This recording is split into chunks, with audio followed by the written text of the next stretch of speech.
Hello and welcome to the third official DefiDive podcast. This is a very special episode because it is the first episode with an external guest. If you don't know, DefiDive is building a platform to help people make informed investment decisions when it comes to cryptocurrency. Our platform will let you look up prices of any digital asset you can find and help educate people to make better decisions. More importantly, we have a special guest on today, and he is a man of many talents. That includes being a professional freestyle soccer player, a musician, and more recently, a NFT degen. He is the legendary Daniel Got Hits. Do you want to say hi, Dan? Hey, what's up? Thanks a lot for having me on. It's a pleasure. We've known each other for a long time. It's super cool to see you killing it with this podcast. So yeah, happy to be here. Yeah, it's great to have you on, and I think we'll jump straight into a question we had on social media, which I think is a great question to start off with, and that is, What's the story behind buying a Bored Ape? And can you tell us what a Bored Ape is for starters? Yeah, for sure. So for starters, a Bored Ape is one of the most popular NFTs right now, probably the most well-known along with CryptoPunks. So they're also two of the most, expensive profile picture style NFTs. So you've probably seen these just pop up, especially if you're involved in crypto space or the sort of DeFi space. You've probably just come across these at some point.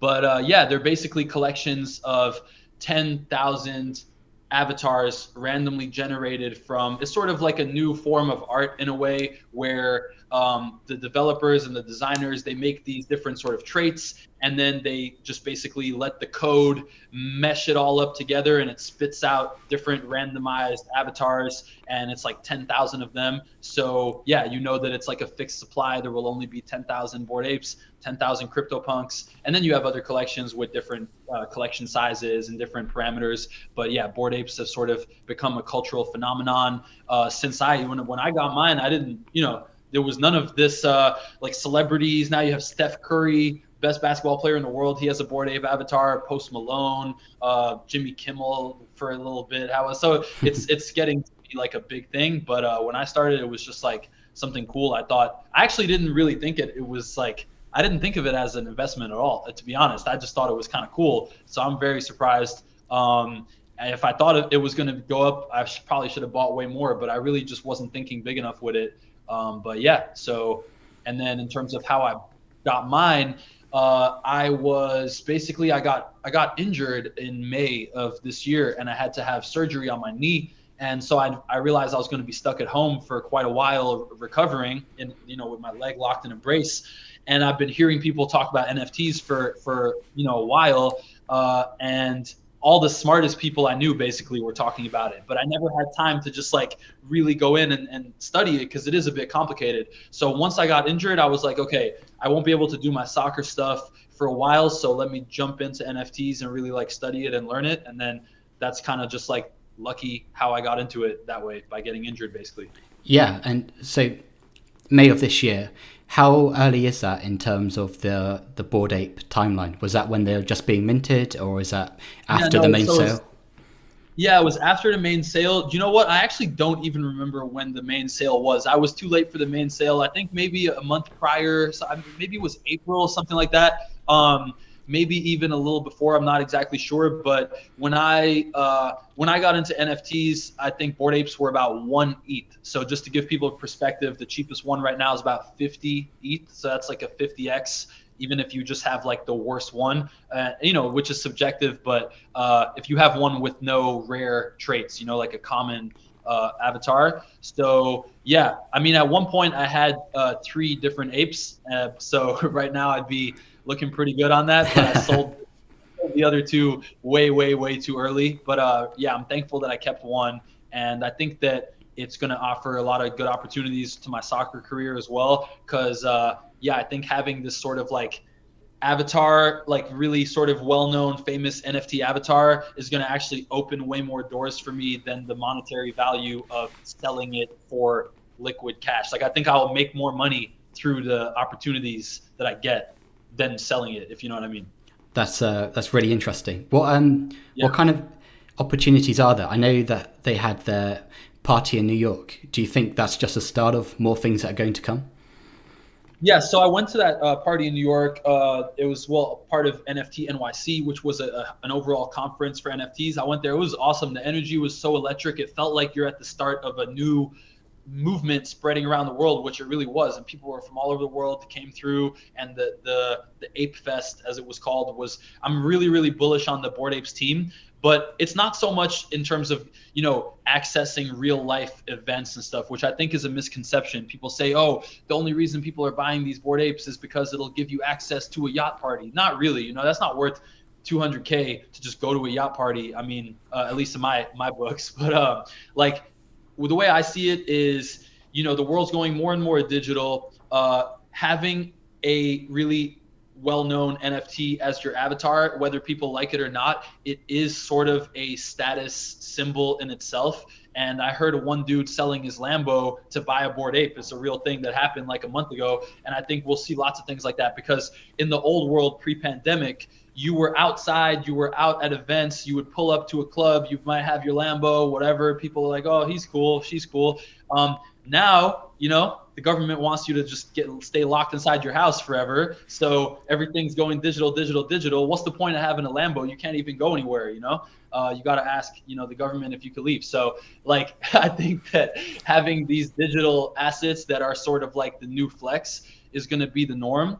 And I think that more of your life is visible online than in your house. Even Gary Vee said, who cares what art I have hanging in my living room? Who comes over to my living room? No one sees that art.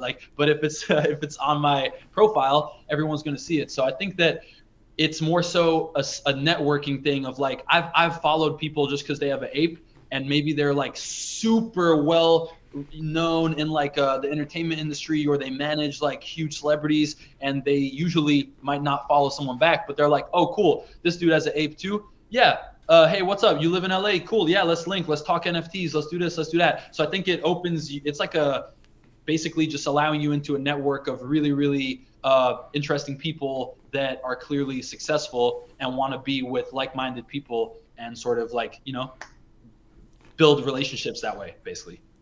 Yeah, that's awesome. There's so much to unpack there. I think as a starting point, how come you decided to buy a Bored Ape, even if you didn't realize it would become a investment decision? Was it the artwork? Was it to be part of this community? You like the team behind it? Just your gut feeling? How would you describe that time?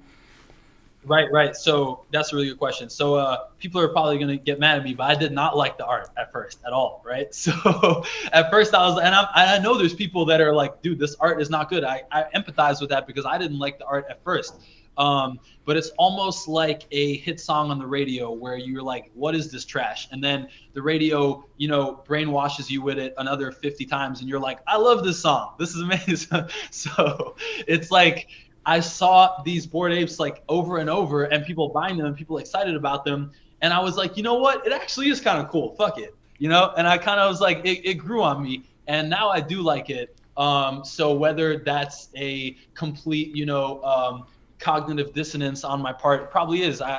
Human beings, we're not rational. But I just started to like it. And then I really got, so what happened was the first NFT that I bought was a Meebit, right? Which was made by Larva Labs, the creator of CryptoPunks.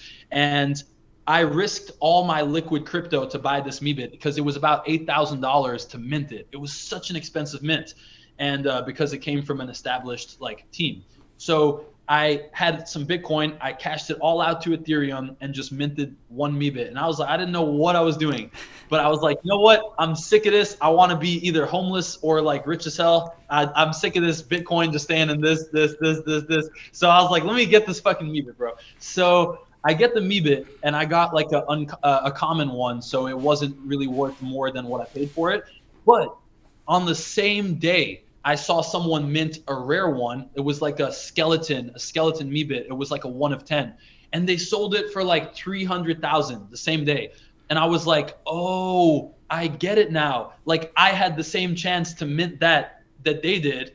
and they just made like 300K today. Like, how is that possible? So that's what got my gears going. And I was like, okay, so basically it's like playing the lottery, but instead of 1 in a bajillion chance, you have like a 1 in like 2,000 chance to get something pretty rare, or maybe not the most rare, but at least a medium rare, and you double your money or triple your money or something. So I realized the odds were like kind of insane if there's a big market forming around these drops and stuff. So then I was like, okay, I get it. I realized that there's rarities. You can click different rarities on OpenSea and check the floor price for each rarity, and you sort of assess each NFT with its own, metrics. So I was like, okay, I get this now. So then I started seeing more NFTs. I saw the apes. And then I was just like, man, this is cool. Like I went on Discord, which I never used before. I was a complete beginner at all of this. And I went on Discord and I just see like thousands of people just going like on Discord. I was like, holy crap, this is crazy. Like there's like thousands of people just so hyped about this thing, right? These like fucking images basically. And I like financial markets. I like things that are spontaneous. I like art. I like social media and sort of like the hype and like people making fucking memes and stuff. So it was kind of like a confluence or whatever that word is. I'm trying to sound smart right now, of all those things that I like. And that's what made me buy it. I was like, I want to be part of wherever this is going. I don't know where it's going, but I want to be part of it and buy this ape. I just saw the excitement of people and I was like, I just feel like this is something I want to be in. And I was injured at home. So I was like, man, this is good entertainment, Yeah, it's perfect. It's perfect timing. And yeah, I really like how you change your mind on the Bored Apes, because so many people are just stuck in their ways and they have the same mindset and it ends up just costing them. I can really relate to that, because the first time I learned about Bitcoin was in 2013, and at first I thought it was a scam, because I just heard it was internet money that people were buying into and getting rich. Like everything about that sounds like a scam. But thank God I actually did more research, and I didn't just stay in the dark, but I learned about it and I could actually see that it has potential. This could really work, and that led to changing my mind, making some good investments, then working in startups. Just changes the course of your life. It can be the difference between just having a closed mind and an open mind. Yeah, that's so true, man. That's so true. We all have to watch for it, but especially, with the way the world is going, everything adapts so quickly now. And being closed-minded, it will, like, you're 100% right, dude. It will cost you for sure. And I even catch myself doing that still, and I got to be like, no, maybe there is something to this, and let me look into it. But I think that in terms of people from outside of crypto and NFTs and DeFi, because I think the space is quite open-minded in general, because you kind of have to be to get drawn into that sort of thing. But I think for the overall public, they got to ask themselves, like, what is in it for who is like telling me this message? Like the media is saying this is a scam. Okay, well, who's saying that? What's in it for them? Is it in their best interest if I go buy an NFT, or should I keep my money in XYZ Main Street Bank? Like, who wants me to do this, and why should I do that? So I think people need to look a layer behind, especially with the media, like, because the media is demonizing anything to do with crypto hardcore, especially NFTs, and they're going to use whatever talking points that they know will already garnish like that reaction. So they're like, okay, people are passionate about climate change. Let's just say that crypto and NFTs ruins the climate, and we'll just ignore all the other tens of millions of industries that ruin the climate way worse. But let's just say that. So I think that people have to, just think for themselves and think, okay, why is someone saying this, Yeah. I think a good tip for being open-minded is relying on a variety of sources. And it's not just to say, like, the establishment is out to get us, but it's just about hearing different perspectives. So, for example, a few weeks ago, I read an article where the Bank of England is claiming that cryptocurrencies can undermine the financial stability of the UK. And you just kind of think to yourself in that moment, are you telling the truth? I don't really see any connection of how Bitcoin or cryptocurrency can undermine the financial stability of the UK. It's like its independent financial system. If Bitcoin collapses, it pretty much collapses like a controlled demolition. It just falls on itself. There will be, people would lose money, but it's not like the financial crisis where you had subprime mortgages being sold and banks betting that they fail, and that causes a systematic collapse. It's like, where were you for the financial crisis? You can predict, Bitcoin causing this damage, but what about your own financial system? Anyway, we're getting off on a tangent. The next thing I wanted to ask really is, why did you decide to buy 5 and you've kept 1? How did you manage the mentality of deciding what to keep, what to hold, what to sell? It's tough, right? Right. It's tough. It's very tough, man. It's very tough because I was, in the 2017 altcoin season and just got absolutely wrecked, right? So I have that PTSD drilled into my brain of man, I didn't take any profits that one time and I got absolutely wrecked. And I was like, man, if I ever do something again and it goes up wildly in a short-term period, I cannot let that happen to myself again. It's too demoralizing when you could have locked in some sort of life-changing, allegedly, gains, right? So so I didn't have 5. I think at one point I had 3 or 4. I don't remember. I legit don't even remember, but I think maybe 3. But what happened is once I started getting into it, I just went crazy. I just started buying random NFTs left, right, and center, buy something, flip it same day, go, oh, damn, someone on Discord just said to check this out. Oh, damn. Because it was crazy. It was like a gold rush type of thing where it's I couldn't sleep, man. I was waking up at 2 a.m., 3 a.m.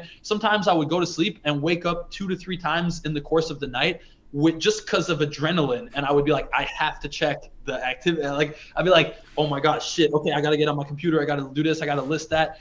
Things were going nuts, and in the space of an hour, if you made this decision versus that decision, it could have been crazy different results, right?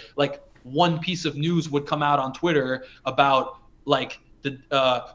this project, the devs are going to do an airdrop to everyone on Friday. If you're an hour late to that announcement, the floor already doubled, just because everyone knows if they buy one, they're going to get another free thing on Friday, and that will probably be worth, you know what I mean? So just by holding my Bored Ape, I've already got airdrops, which is, to what people don't know, it's this is one of the cool things about NFTs or whatever, is if Josh has XYZ in his Ethereum wallet, I don't need to know who Josh is. I don't need to know anything. All I need to know is every wallet that holds this DefiDive token, we're going to reward them with an additional thing for free as for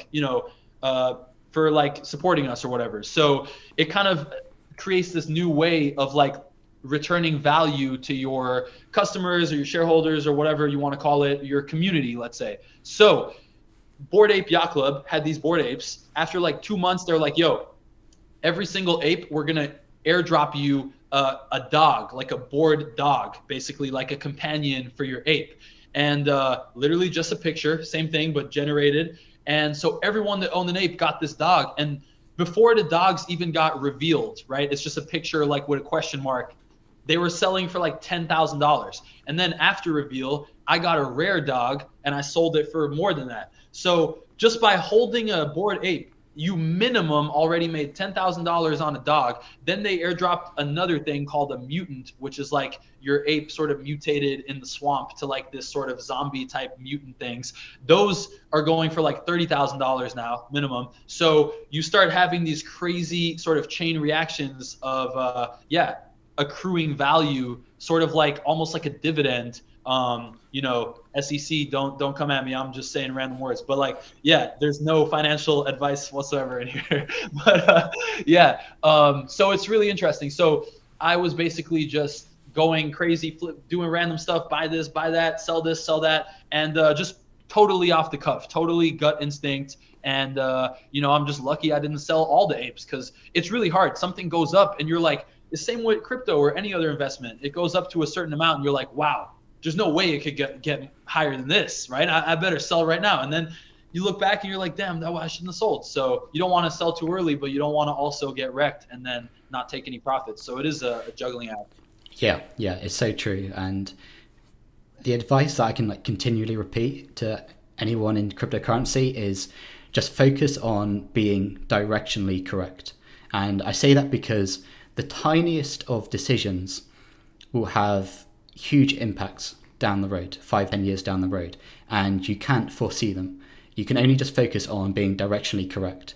And I don't like to talk too much about my finances, but I feel like people care more about examples and real life stories. So an example of being directionally correct, this is a bad investment decision for myself, but it's a great illustration. So in 2014, I invested in Dogecoin, about $500.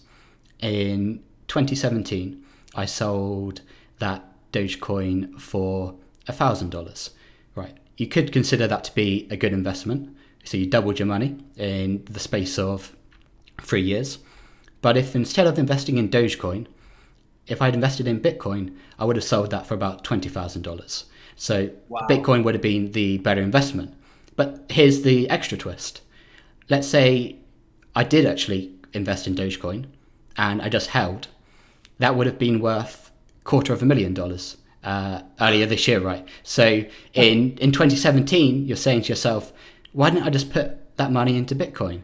And then in 2021, you're saying, why didn't I just keep the Dogecoin? And that, very different, very small decision, whether to invest in Bitcoin or Dogecoin, whether to sell or hold, it has very large impacts down the road. And because the nature of cryptocurrency is so volatile, it's very hard to maximize your gains. It's very difficult to have the perfect portfolio. It's impossible. It's so volatile. Yeah. So what I would always say to people is just focus on being directionally correct. And most hedge fund managers struggle to beat the S&P 500, which will return 8% per year. So if you're doing better than 8% per year, you're doing better than pretty much every hedge fund manager out there. And that's pretty good going. The more money, the better, right? But don't kick yourself for not making millions. If you're making good returns on your money, just be happy with being directionally correct. Dude, that's so great. That's a great illustration. I can relate to that for sure. And it's also just, it kind of proves exactly what you said about the hedge fund managers. Not if they just put everything in the S&P and just let it ride, it would be over time return more than their own hedge funds. And it's that impulsive thing of you want to do something. It's but I want to feel like I'm doing something with my crypto or this, that. And it's at the end of the day, anyone who just straight up held Bitcoin or Ethereum and didn't touch it is probably way outperforming basically 99.999% of people. And that's, I think that part of that, and I had to learn this too, is not overextending yourself to the point where you should be able to just let it ride. And it's whether it goes up or down. And it's I think that the problem is when you overextend yourself, it's too much of a percentage of your overall net worth. And then it's emotionally messing you up. I think that one thing I learned well from 2017 was just even if you do make some gains, why not put some of it in a stable coin and then be okay, I'm protecting the downside. I'm sort of if it goes up, great. If it goes down, it's not too bad. I could just even buy more cheaper. You kind of just ride the wave. And like you said, just go in that direction and let the tide sort of carry you up. Yeah. I think another metaphor I like is to move like an oil tanker. Just be real slow and lazy. Buy into things slowly, sell them slowly, effectively dollar cost averaging and laddering out when you want to take profits. If someone is new to the NFT game, but they've already got some Bitcoin and Ethereum, do you have any advice on what percentage they should be willing to put into NFTs? I think it depends on each person's risk tolerance, whatever. I put 100% of my crypto. Now, it wasn't that much money, to be honest. It was less than 10K at the time. Because I was sort of, I had kind of got disillusioned with some of the crypto stuff and just had lost some passion for it because of the whole, it's just too much 2017, this is that. And I was okay. But then I started really being no, man, when the pandemic hit and I saw that amount of spending happening again at the government level, I was like, oh man, okay, no, this is really important. This is just, it's needed. Like I knew it was needed in theory, but when I really saw the actual, monetary policy happening in front of like our own eyes, I was like, okay, now I get it. I'm in. I'm not gonna make the same mistake twice. I'm sorry, Michael Saylor. My bad, bro. You got me.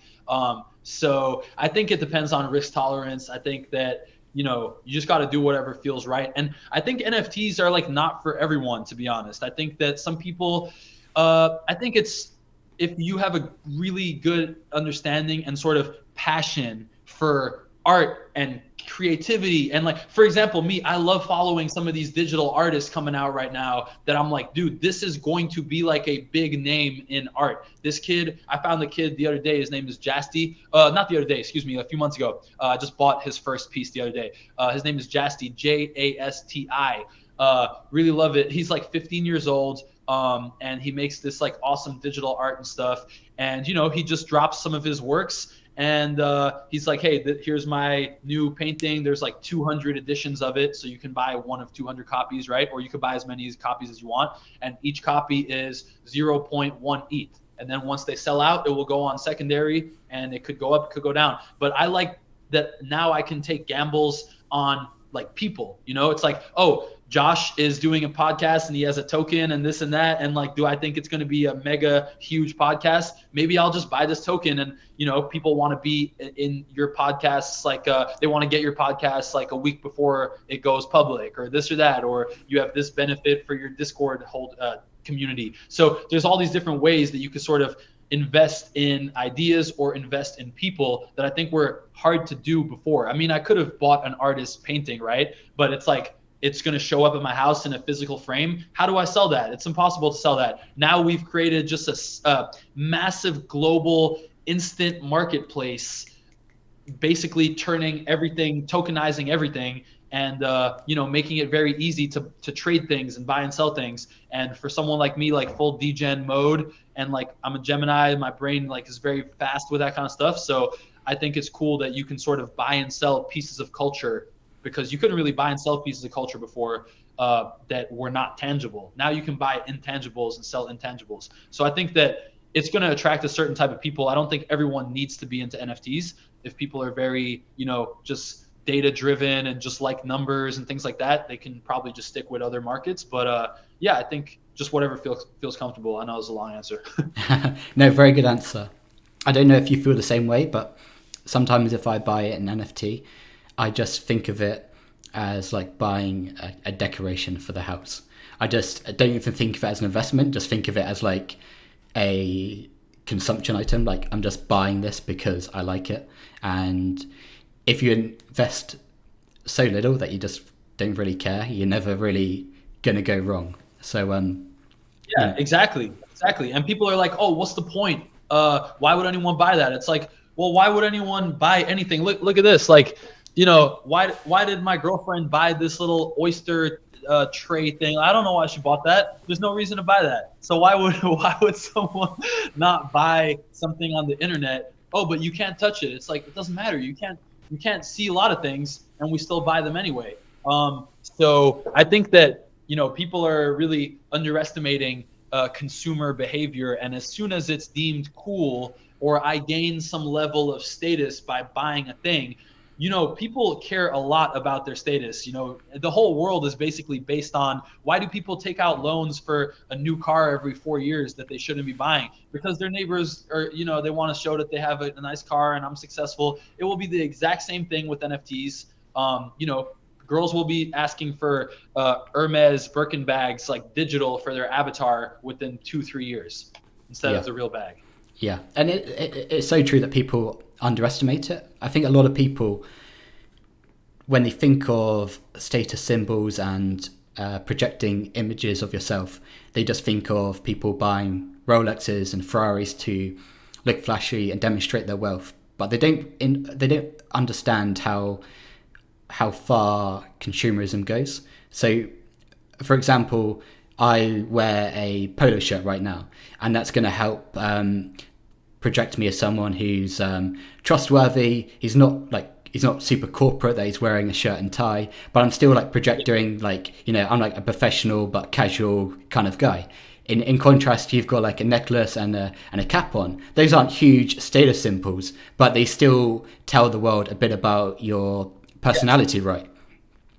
100%. Yeah, no, exactly. It's not exactly like what you said. It's not only high-end items. It's like even just people that want to express their beliefs. Like there's a vegan restaurant and I'm going to go there and post it on my story because I want to show people that I care about animals and I care about veganism, whatever. So once there's a way to signal that digitally, they will also do that even if it costs money to do that. So I think that, yeah, expressing yourself, it has always been something that people spend money on, regardless. Like you said, it's a great point. It doesn't have to be some super flashy high-end thing. And look at like fan bases, right? You know, Nicki Minaj has like super like loyal fans, or like Beyonce, right? The Beehive or whatever they're called, right? They're fans. Like, you know, if Beyonce drops an NFT, they're all going to buy it the same way they would buy merch at her concert. But maybe, you know, there's no concerts anymore because of whatever the global situation, or Beyonce is just like, you know what, I don't feel like doing concerts anymore because I want to chill at home and I'm getting older and I got kids. So let me do a concert on Decentraland or some metaverse. And by the way, I'm not saying I think this is great. I think there's lots of this that I think is absolutely trash and I don't like at all. But it's undeniable. Like you said, I got to keep my own personal preference out of it. The world is going this direction. We can't stop it. It's going more digital every day. And yeah, people will be buying all types of crap that we don't need and that's not physical. It's just, it is what it is, you know? Yeah. It's inevitable. I mean, the point of life is to have fun, really, because there's no other meaning. And if you have the conclusion that the only things in life that have value are those with like intrinsic value, then like why do you bother to watch TV? Why do you bother to like meet up with your friends and stuff? Like there's no intrinsic value in that. So yeah, I think that's like the bull case for NFTs. And there's a lot of hype around the metaverse at the moment. Facebook last week or the week before announced that they're rebranding the whole company and they're doubling down on the metaverse. Do you have any thoughts on the metaverse? Do you think it's like overhyped? It's gonna be happening soon? It's going to be happening far in the future? Do you think it will increase the value of NFTs, or will it devalue NFTs and more created? Do you have any thoughts on the metaverse for us? Yeah, well, I think we're already living in a metaverse, basically. I mean, look what we're doing right now. You know, this is not real life in terms of two humans sitting in a room talking, right? So I think we've already been sort of in a metaverse, and I think the pandemic is sort of accelerating all these trends that might have taken legit like 10 years to happen. Work from home, work remote, this, that, metaverse, digital. I think digital assets, like that probably was going to take like 5 to 10 years to really get to this point, but it took like 1 year because it was just like boom, right? Everything just super fast with the pandemic. So I think that the metaverse will just be like many different. I think that's one thing, like the, you know, everyday people that are not in the space, they're like, what? It's like Facebook's going to own like the metaverse. And, you know, Facebook will be a metaverse, and there will be many other ways that you could sort of plug in to a AR, VR experiences. You know, there'll be probably like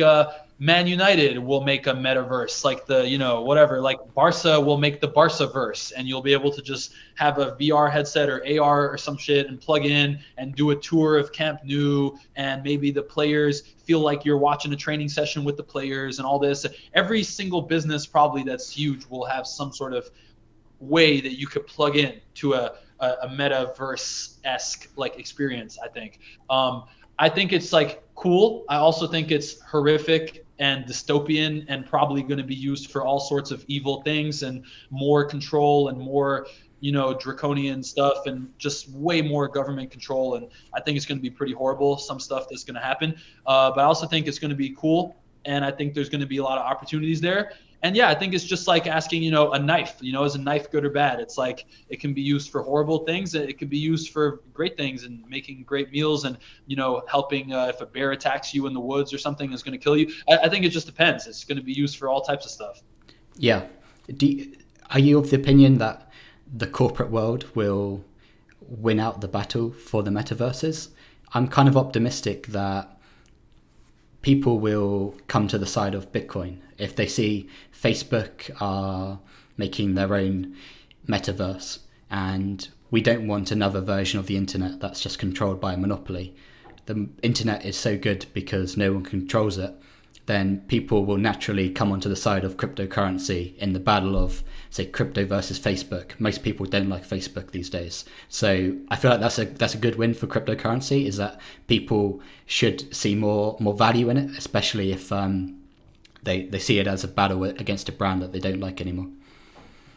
Yeah, I think I hope so. I'm optimistic. Like, I would hope that happens. But at the same point, the things that I've seen over the last 12 to 18 months, I've realized that I had probably too much faith in the overall society. Like, I think at this point, people are fairly happy to do whatever someone tells them, as long as it's convenient and, it doesn't cause them too much bother. They'll kind of just do whatever they're told. And I don't think they care too much about their freedom or decentralization or getting out of the control of corporations. I think I see people are happily just doing whatever they're told, basically by whatever someone says on TV. So I really don't have much faith in that, but I do have faith in the crypto and DeFi and NFT community has way smarter people in it than the government, because they're just morons. They just get by basically with sheer brute force and authority. But in terms of like actual smart people, DeFi and crypto is like, dude, the smartest people in the world are building these things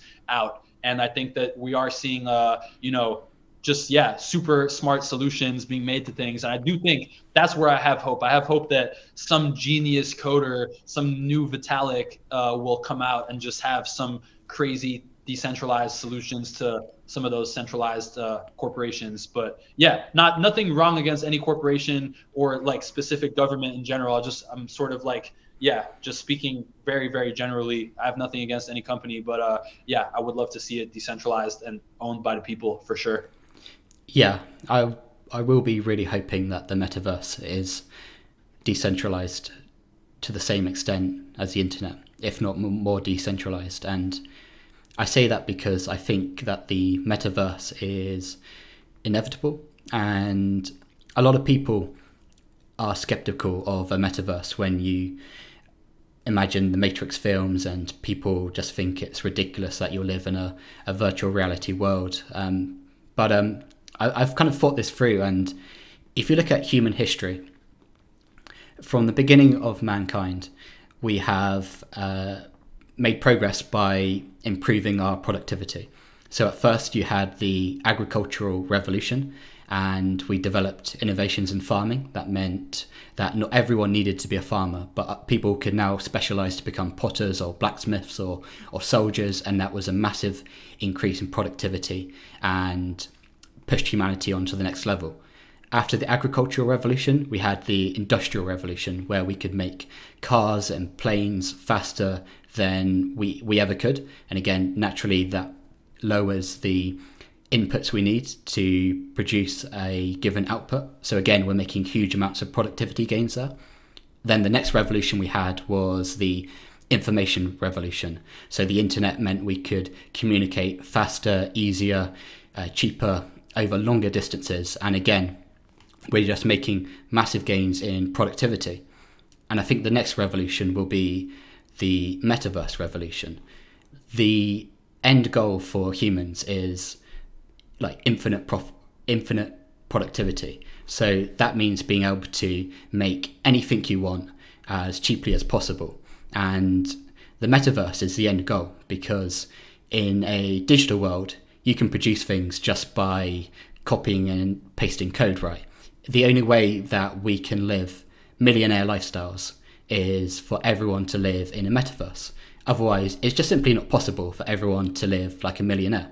It requires way too many resources that we don't have to go around. But the end state is we can give everyone that lifestyle when it's all digital and it costs next to nothing to produce. And I think still people may be skeptical or think, I still prefer real life. But I think once you're at a point where the technology is so good that it's indistinguishable from real life, people will never leave the metaverse, and especially poor people. Even if the metaverse is only like 70% realistic, that could be a low enough threshold for like, poor countries to migrate over to like a metaverse environment. That's absolutely insane. So you think I'm super intrigued because I think you're one of the, for sure, the smartest people that I know in terms of like thinking things through. And like I always feel like you got a really good like vision for, you know, where things are going to go. So I want to like hear from you what you think in terms of that. Like, what's that gonna look like? It's like because people say there might be glasses, it's sort of AR. You think this is like full blown headset? Wake up in the morning in your village, you know, in your like underdeveloped village, plug in a headset and just like be living in a mansion or something? Or like, what do you think?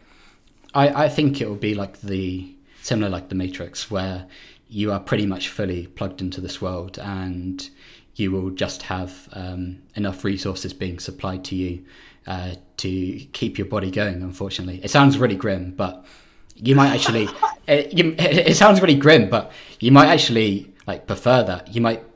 People living in the metaverse will potentially look back at the way we live today and be thinking to themselves, wait, this is crazy. You guys you go to a foreign country and you kill people and you risk your own lives of getting blown up. I just stay in the metaverse where everything is safe. If I get hit by a car in the metaverse, I just go to the hospital and they just put a new leg right on me. It's you know, it sounds crazy, but the only reason not to believe it is just because the technology isn't available yet. But I agree with you. If you wait long enough, the tech will be there.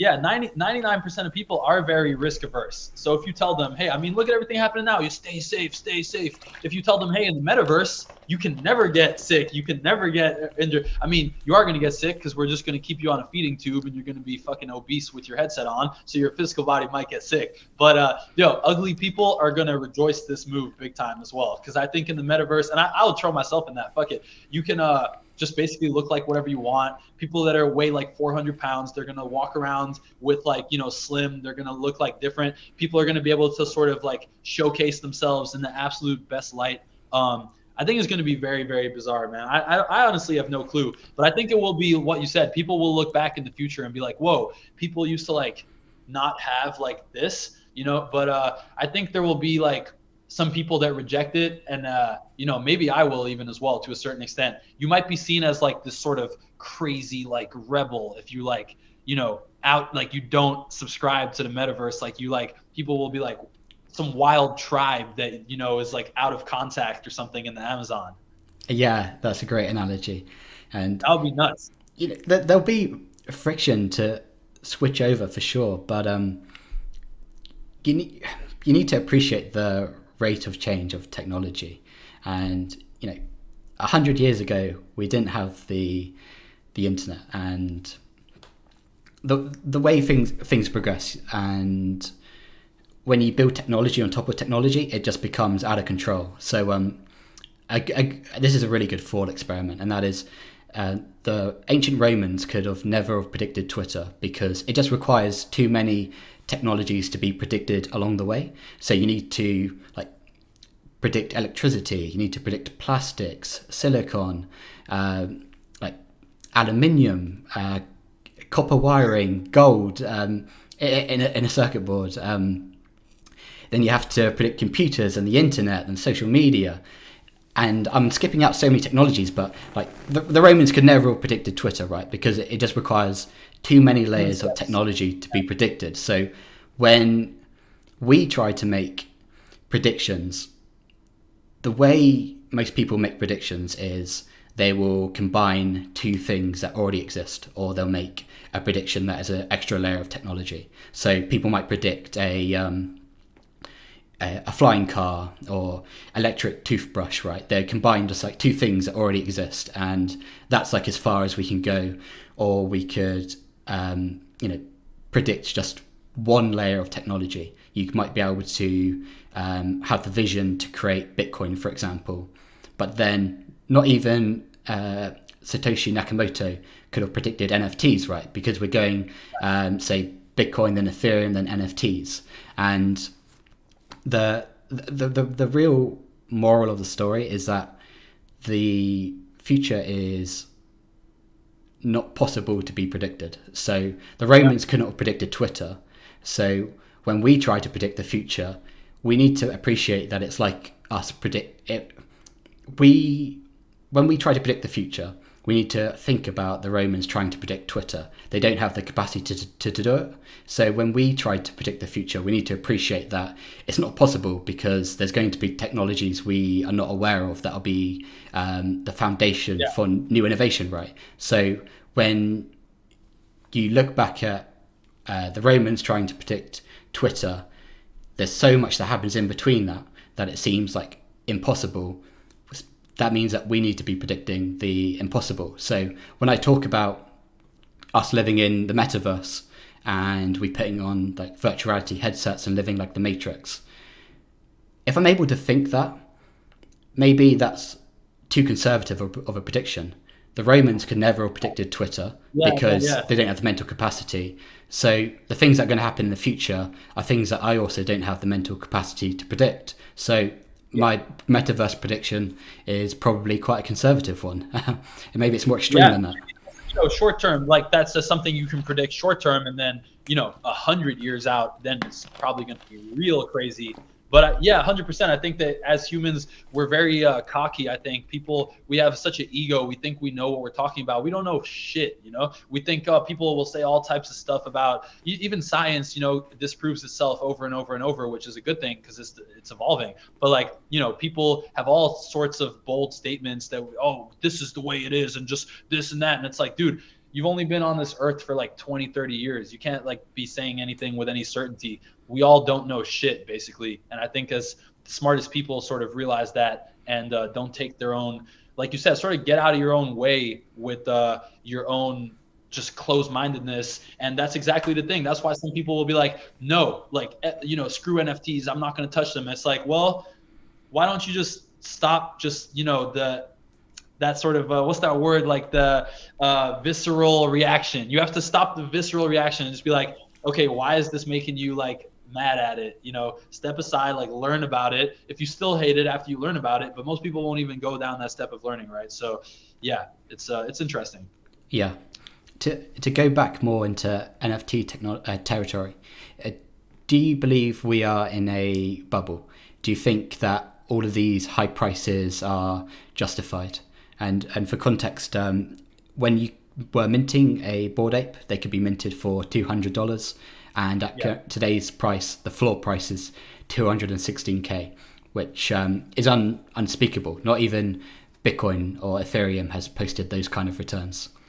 Definitely a bubble, I would say. I was cognizant of that the whole time and used my 2017 experience to sort of take risk off the table as I deemed fit. The Bored Ape is my most high conviction play, basically. Well, it's Bored Ape, and there's this thing called rare Pepes that are actually on Bitcoin. They're NFTs on Bitcoin that were from before CryptoPunks. They're from 2016. You literally go in on Bitcoin, you click the asset, and it will be issuance date, June, blah, blah, blah, 2016. It's insane. A lot of people still don't even realize that. And they were on Bitcoin.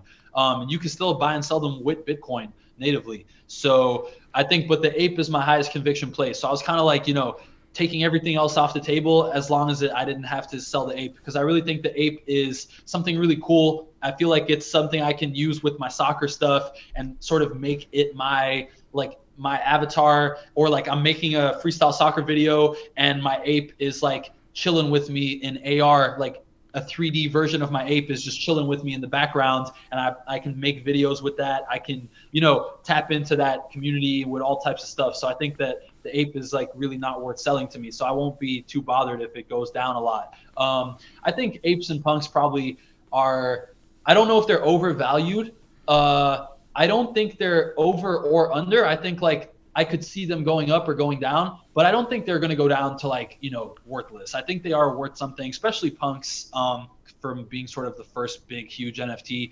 But there could be a big correction. I think a lot of people are not accounting for that.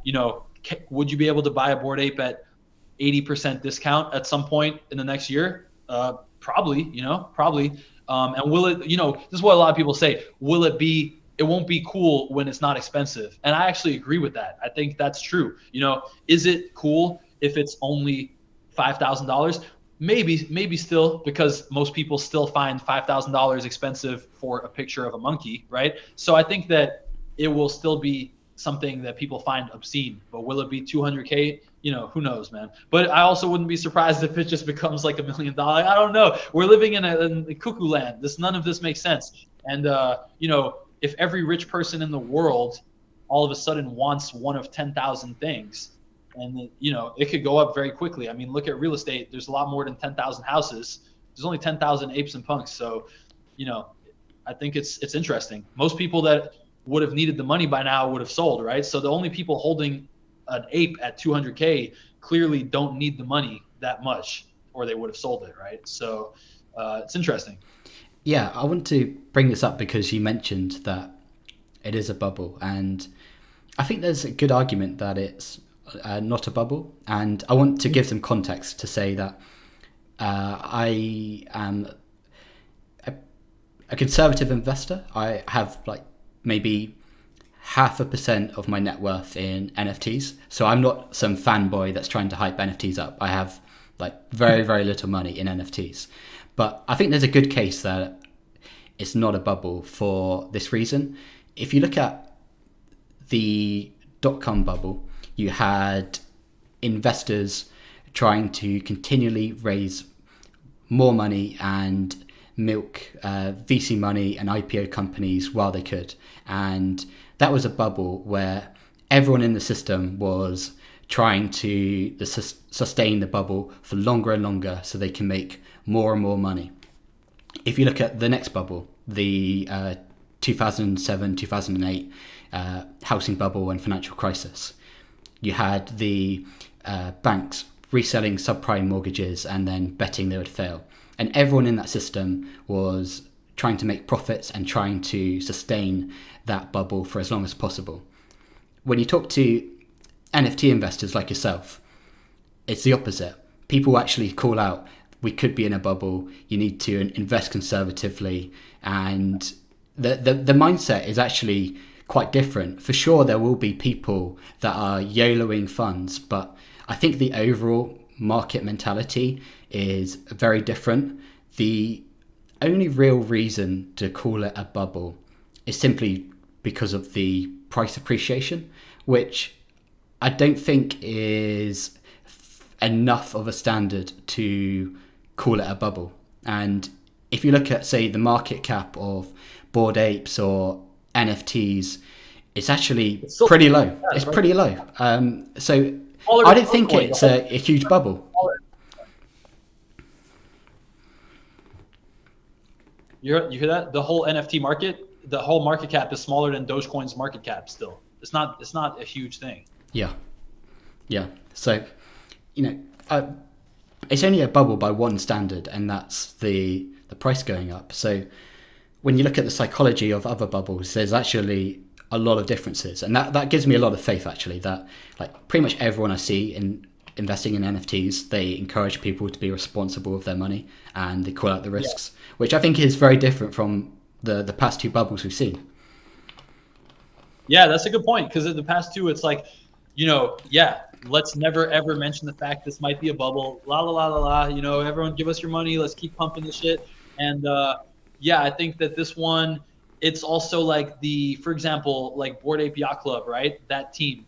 If they wanted to, they could keep extracting money from the system, which they did at one time. So they dropped Bored Ape Yacht Club. They sold out, right? But they weren't charging that much because it was a new project. So I don't know how much they made. They probably made what do they make? Like 10,000 times 0.05 or something. I don't know. Probably made 500 ETH. What's that? Like $1 million, one point something million. 2 million. Yeah. 500 ETH's like $2 million, right? If ETH is 4K. So whatever, they made a couple million, nothing crazy, because it's a team of like 4 people. So we should have made like 500K, right? Is it great? Yeah, it's great, but it's not going to secure their whole future for their whole life. So they did this other thing where they did the mutant drop, right? Because they gave people the dogs. That was free. They spent money doing that. They spent money designing it. They spent money airdropping it to airdrop 10,000 things on Ethereum, that costs a lot of gas, right? That's a lot of gas. So they spent money. Then they're like, okay, we need to raise a big amount of money to like really push this project forward. And so we're doing one more drop. And they said it themselves. They're like, this is the final tier of membership. We're doing these mutant apes, right? So each of the 10,000 original apes, you get a free one. And then we're also selling 10,000 on the open market. So it will be 20,000 mutants. So it's like original apes, the next level down of your membership in the club is mutants. And then that's it forever. We're closing it. But with those 10,000, they sold each of those for 2 ETH. So what's 10,000 times 2 ETH? My math is horrible. They made like 100 million in one day selling those. But they didn't disappear. It's not some weird scam thing like some .com thing where they raise a bunch of money and they rug everyone. So they're actually using that 100 million now. They did the yacht party in New York. They're designing all types of new stuff. They're partnering with Adidas. They're partnering with this. They're partnering with that. And they're not going to be doing any more drops. So it's not an extractive thing. It's sort of like, it sort of cycles back around. So the value keeps coming back to the people. Whereas with something like the .com bubble, I very much doubt that they were just giving money back to people that are investing, right? Like if they didn't have to.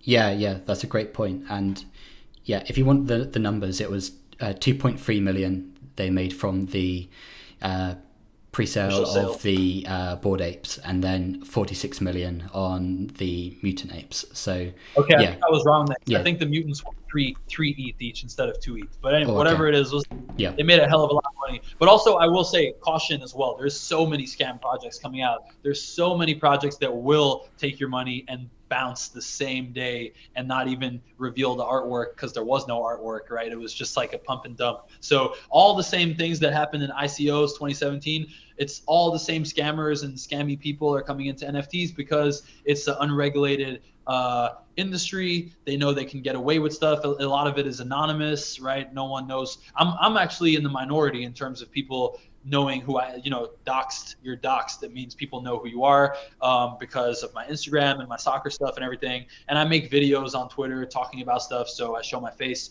But that's like a minority. Like 80% of people are just like anonymous and have like a pseudonym. And yeah, so it's rife for scammers because there's basically no recourse once you lose your money. So you do have to be very, very careful too. I'm not going to act like there's not a lot of scams. There's, a lot of scams. Yeah. Have you got any advice on how to find a good NFT project to invest in, both in terms of not getting scammed, finding something that I personally like, and lastly, something that could potentially appreciate in value? Yeah, I think so. Like I said, no financial advice. I want to just say that like a million times. Not a financial advisor. So, but projects that I think could be successful just from a community standpoint, and hopefully, price appreciation if that's something people are looking for. But I think you should just follow smart people on Twitter. And like, how do you know who's smart? That's like the hard thing. But what I did, I just started anyone that had a CryptoPunk avatar. Follow. I didn't care if it's like following too many people. I just followed anyone that was talking about NFTs, that was saying things that I didn't understand. I was like, okay, they clearly know way more than me. They're saying shit I don't understand. They seem to be passionate about this or that. Let me follow them. Boom, boom, boom, boom, boom. And then I just made my feed basically a non-stop information, just overdrive about NFTs. Just no matter what I'm scrolling, it's just some genius person talking about NFTs, right? Or even if they're not a genius, they're at least way further ahead than me. So I can learn from every single tweet. And then just a lot of learning, just like click a tweet, see all the replies. What are people saying? Are people agreeing? Are people saying this is dumb? Are people making counterpoints? And then you sort of start to notice who actually is smart, who might be just kind of like talking BS, who has a good track record. Oh, this person recommended that like 2 weeks ago and it blew up. And now like, they're talking about this other thing. Okay, this person seems like they know what they're talking about. So yeah, I think just doing the hard work, getting into Discord channels, like every time a new project's coming up, they'll have their Discord. Be like, hey, join our Discord. That's where all the real sort of detailed information about the drop will be. Get familiar with how to use Discord. It's just like an app on your computer. You just download it. It's a program, or on your phone. But it's kind of like Slack-ish, I guess. But go on Discord, see how many people are there. Is there a lot of hype? Are people excited about it? and trust your gut.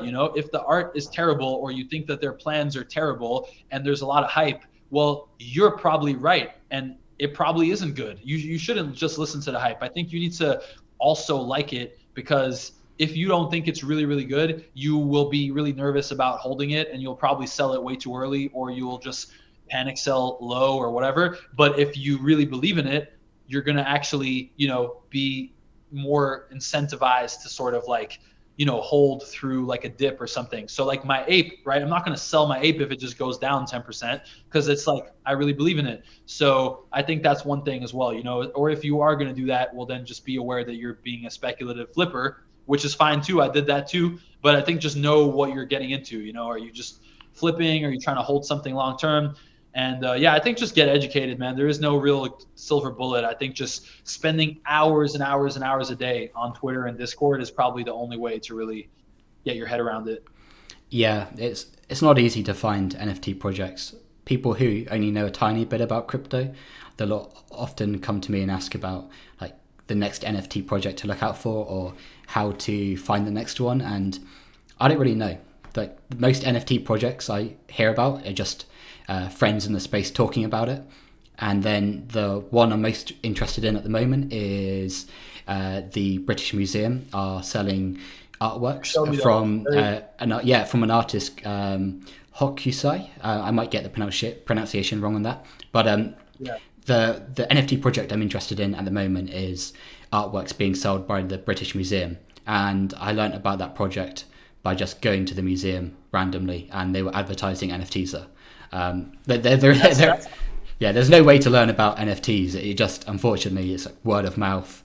Hope you stumble upon it. And I think what you said is really good advice, actually, because if you set up your Twitter feed where the NFT community is based to just shove NFT information in your face, then a few things will catch on, and you'll like hear names of projects being dropped repeatedly, and then it'll start to stick. Yeah.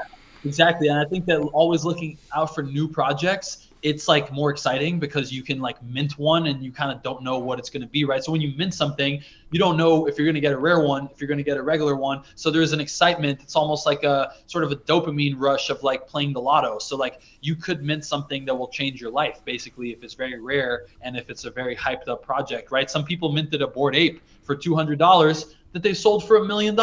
That's insane. Like a gold ape, right? So imagine spending $200 and making $1 million within the space of like 2 months off that, right? But I think a lot of the best opportunities are projects that already exist, that are because the market's in a bit of a bear sentiment right now with NFTs, and it's sort of picked up a little bit the last couple of days, but things have been selling off. Like August was like peak euphoria, like insane, everything going insane. And now it's been sort of like dipping and sort of like plateauing out. It could go a lot lower, who knows? But I do also think that we might have sort of found like a local bottom. I think that some really great projects are, worth looking at. Like I would tell people to look at Curio cards. They're one of the first art projects that ever dropped on Ethereum. It was kind of like the world's first digital like worldwide art exhibition. It was like these 30 different pieces. All these different artists from around the world contributed and submitted their pieces for this collection of Ethereum NFTs. It was before CryptoPunks, and it was like the world's first art gallery digital version, right? Decentralized. So a lot of these Curio cards, they're not expensive like as an entry point. A lot of them are like 0.4 Ethereum, 0.3. When I found them back in the summer, they were like 0.01 and 0.02, stuff like that. So they are up a lot, but they're also down a lot from August. So I think there's some good opportunities with things that already exist. It's not just like, profile pictures. I think profile pictures is what catapulted NFTs, but I think that there'll be all types of NFTs for everybody. So it's like, are you into art? Hey, check out these sort of like historic artifacts of like early Ethereum art. If you're into like, DeFi, there's NFTs that are like that direction. If you're into sports, buy a sports card NFT. If you're so there's all types of stuff. I think that that's what people don't realize. You can just be interested in anything. Music NFTs, there's all types of stuff. So I think people just will find lanes that they have deep domain expertise on, right? So maybe you know a lot more about art than someone else, and you can have an edge in that. I know more about soccer than other people. This project called Crypto Strikers got like rediscovered in the summer, and it was these like player like cards, like almost like a panini card of a player, but it was like the first soccer sports cards on Ethereum, and someone went back and like rediscovered it because it kind of like was from 2018 and people just forgot. And so the whole thing got ported over to OpenSea, and one night it was like mayhem. Someone's like, yo, this old project's like the first soccer player NFTs that dropped. And I was online, and dude, that whole night I was just flipping. Someone would basically get their old card from 2018 and like find it in some old wallet, but they don't know anything about football, about soccer, right? And they would list like an Mbappe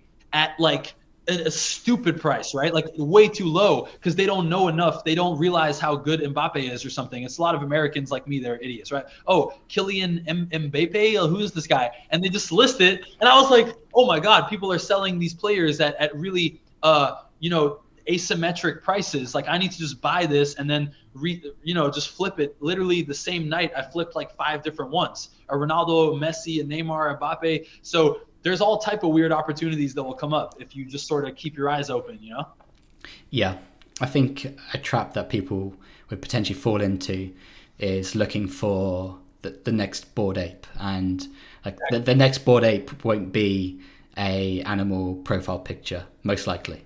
It could be, but very likely not to be.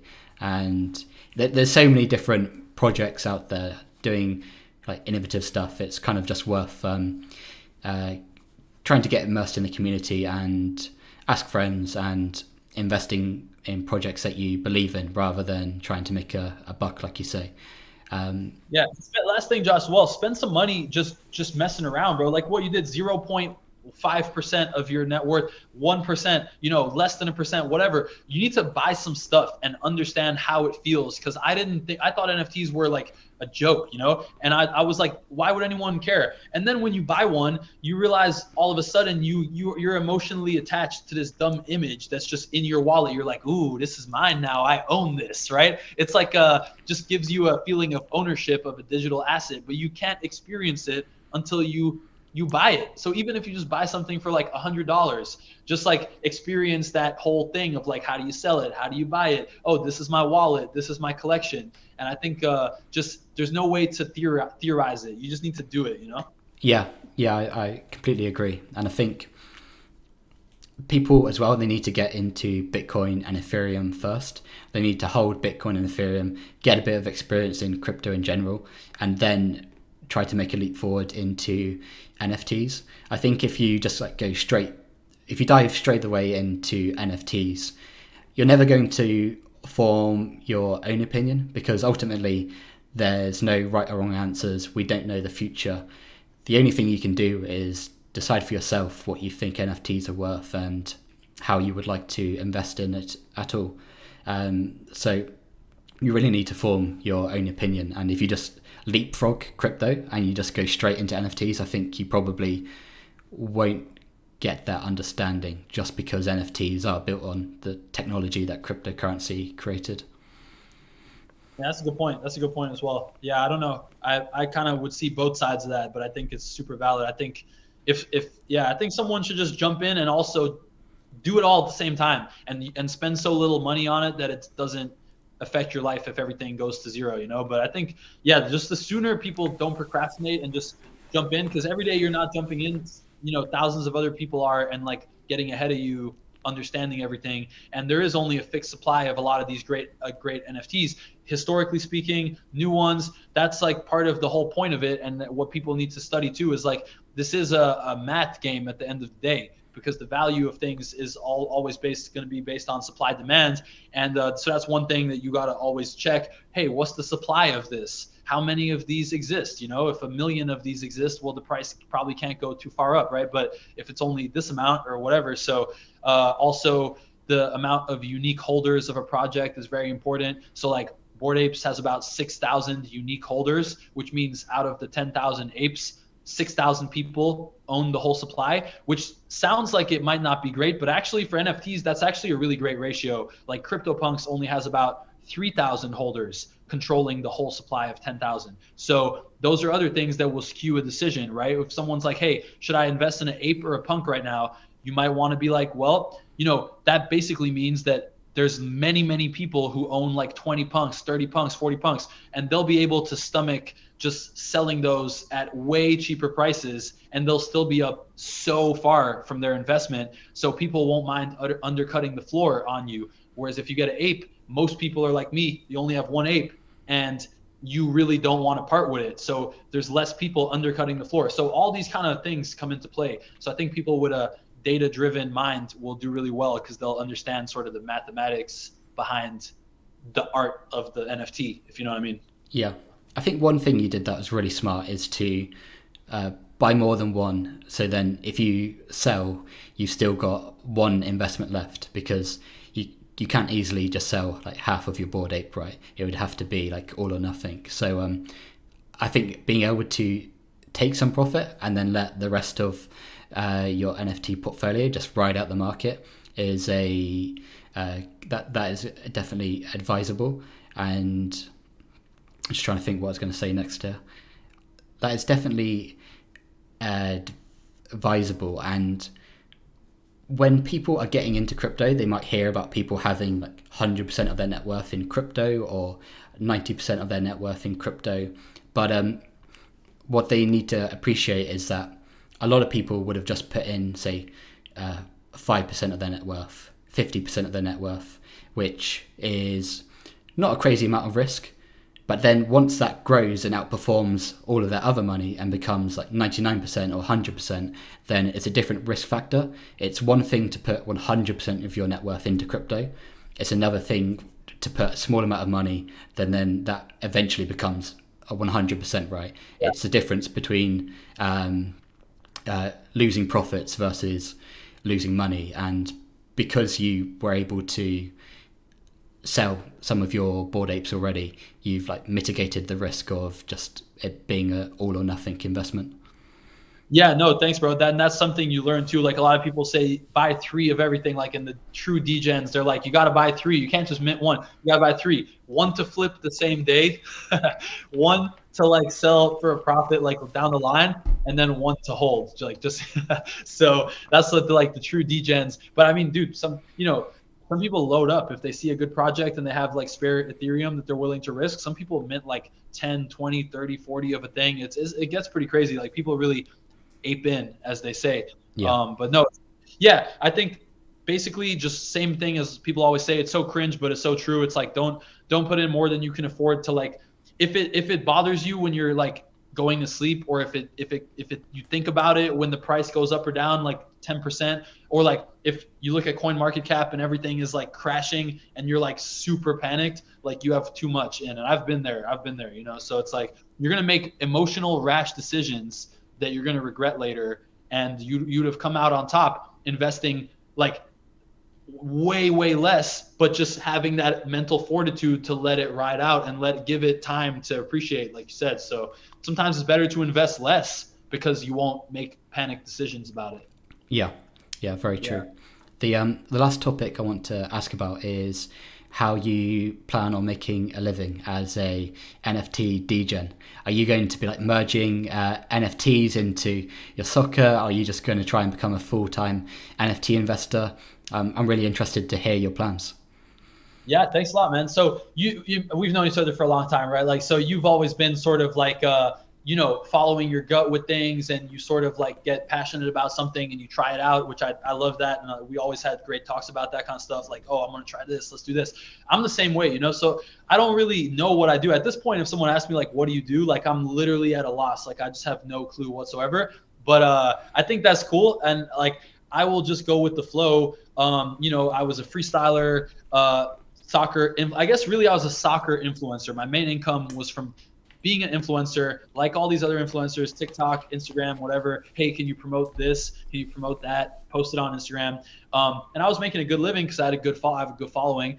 And then boom, NFTs came around. I do some other stuff too, but NFTs came around, and then really enjoying this, and fortunate enough to have done okay in it. So Yeah, like I think that I will be combining them for sure. I love talking about NFTs. I don't want to be an NFT trader as such, or like be looked at like some sort of like financial person of like giving people advice. But I do like commentating on NFTs. You know, like whenever there's like random stuff happens in NFTs that's kind of like controversial, I'll just get my phone and just record a video, put it on Twitter. And some of them have got like 100,000 views and shit. Cause like there's no one talking about NFTs in a relatable way that's like in the community. There's a few people talking about them in a corporate way. There's a few people talking about them in a very beginner way of like, hey, here's how you buy an NFT. But there's no one sort of like in the community just like chatting shit about like what's happening. You know what I mean?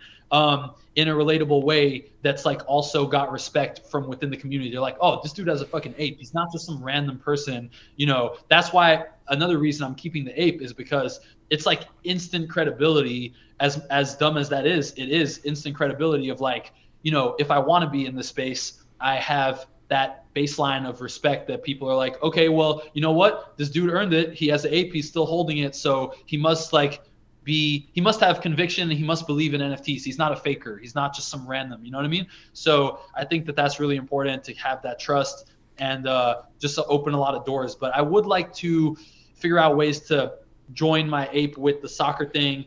And I have some ideas of some projects that I'd like to do that would be like a cool thing for people to get involved in. But apart from that, yeah, I could see myself sort of becoming an NFT influencer almost by accident, just by like talking about it, doing podcasts or just like making videos. I already get contacted every day by people. Hey, can you promote my project? Hey, can you promote this? We got this, we got that. I haven't taken a cent from anything yet because nothing cool has come across my plate. It's all just kind of scammy stuff. And I don't want to do it. Even if they're going to pay me, I don't want to promote it because I care way more about my long-term reputation than promoting, you know, whatever, like chubby cheetahs or something, right? Like, you know, so yeah, I think that I would like to do stuff in the NFT space. I think this is a long play and it's going to be super exciting for the next foreseeable future. So I want to, you know, stick around and see what happens for sure. But I don't know what my job's going to be. I don't know.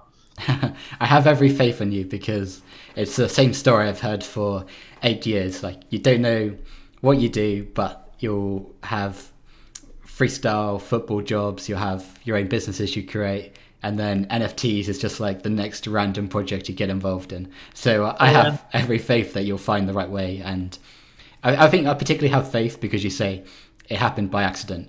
Just in my own experience, if I ever try to do something on purpose, like if I say I'm going to learn French tomorrow, like it won't happen. Like I won't even download Duolingo. But if I just naturally like pick up a new hobby or a new interest where it's just subconscious that I'm getting into it, and then before you know it, you're deep down the rabbit hole, that's when you're successful, in my experience.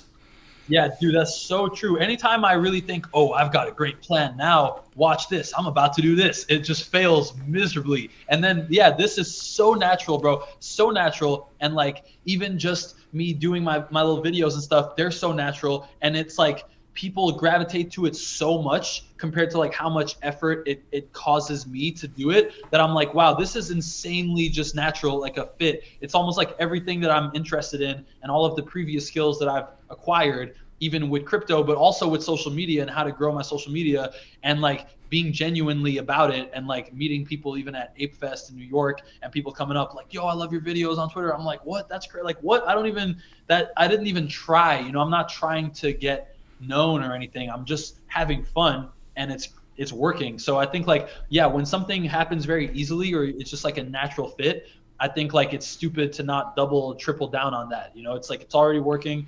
Just go in and just keep doing it. So yeah, it's something I genuinely am excited. Like every day I wake up and I'm excited to see like what's going on, what's happening. So I'm really, grateful that I accidentally stumbled upon it. And it's kind of like, you know, sometimes a bad thing happens. You know, I had to go get surgery. I was really devastated because I've already had surgery on my other knee too. And like it was a horrible thing, but in the end, it led me down this path. So it's like, just keep your head up, whatever's happening in life. You never know where it's sending you. It could be a blessing in disguise, you know? Yeah. And I think that's a really good place to end the podcast. If anyone wants to check out more of Dan's content, they can just find him at Daniel Got Hits on Twitter and Instagram. And then for more DefiDive content, just hit up DefiDive on Twitter and Instagram as well as our website. So yeah, thanks a lot, Dan, for coming on the podcast. It was great to catch up with you, and yeah, I'm super proud of all the great stuff you're accomplishing. Thank you, bro. Likewise. Thanks so much for having me. It was a pleasure. And keep killing it with the podcast. Look forward to seeing what you got in store. Thanks a lot, bro.